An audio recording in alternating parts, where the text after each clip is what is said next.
Qu'est-ce qu'il fait là, David Bowie? Il se baladait. Ouais, pourquoi pas, hein? Bon, oui, je disais, une expo, c'est pas sur Eugène Delacroix seulement, au fond. Mine de rien. Non, c'est sur Eugène Delacroix, oui, bien sûr, puisque nous sommes dans son musée, qui était en fait son atelier. Mais non, c'est aussi une expo qui montre cette société des amis d'Eugène Delacroix qui a fait justement de son atelier un musée. Donc parmi eux, Maurice Denis, Vuillard, ce qu'on appelle les peintres nabis. Les peintres nabis, au début du XXe siècle, ça veut dire prophète en hébreu, ce sont des peintres qui ont voulu revenir à une peinture, comment dire, plus pure, on était dans une génération qui avait tendance à casser les codes de la peinture, à faire ce qu'ils appelaient eux du grand n'importe quoi. Et les nabis, eux, voulaient une peinture plus pure. Donc ce groupe-là avait plus traditionnel, mais sans revenir à l'impressionnisme du siècle précédent non plus.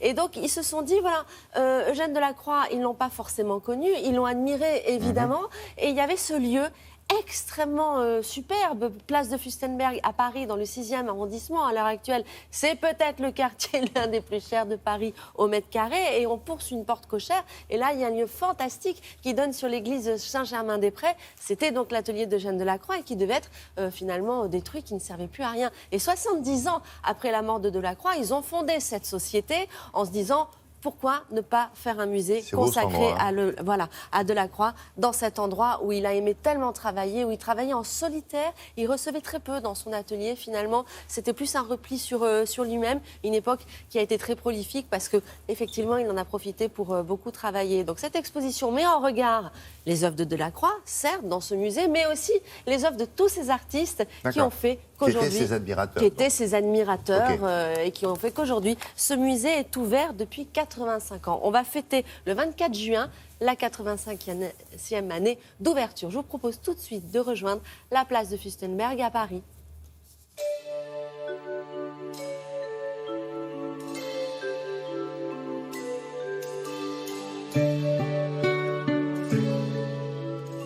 Nous sommes dans le dernier atelier d'Eugène Delacroix. Il s'est installé ici en 1857, il est mort en 1863.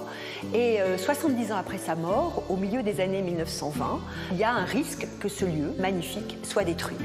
Et là se fonde donc une société d'amis d'Eugène Delacroix qui est présidée par Maurice Denis. Et cette société des amis a décidé de sauver les lieux et de les transformer en musée.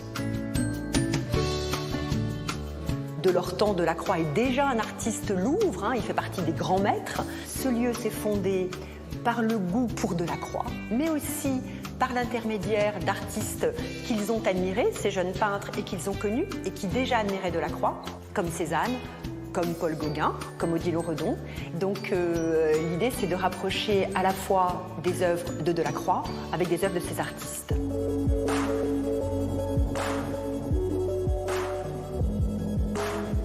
Matisse n'a pas fait partie de la société des amis d'Eugène Delacroix, mais à la toute fin de sa vie, alors que d'une certaine manière il est le seul encore vivant de cette génération-là, puisque Matisse meurt en 1954, il accepte d'être une sorte de président d'honneur pour la société des amis.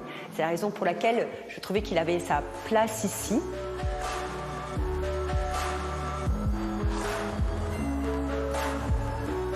Les styles des œuvres qui sont présentées ici sont extrêmement différents. Ça permet de souligner finalement la grande ouverture que donne l'admiration pour Delacroix. Delacroix n'est pas apparu pour eux comme un maître qui dicte, mais comme un maître libéral, si on peut dire ainsi, comme un maître qui les a laissés être chacun d'entre eux ce qu'ils souhaitaient être.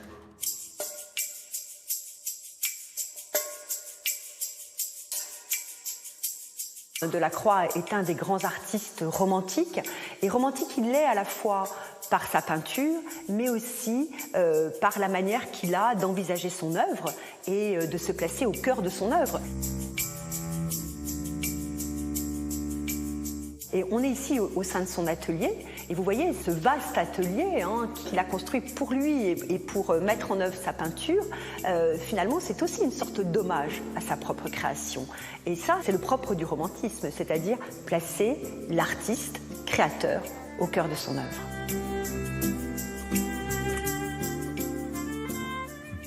Bon, ça se passe dans un bel endroit en plus. Si Un vous très connaissez bel pas, endroit si vous- que l'on ne voit pas forcément, puisque je veux dire, il faut pousser une porte cochère, et effectivement passer cette cour et vous arrivez dans ce lieu somptueux et unique en son genre dans ce quartier-là. Donc c'est jusqu'au 28 août à Paris au Musée de la Croix. Merci beaucoup, Tia.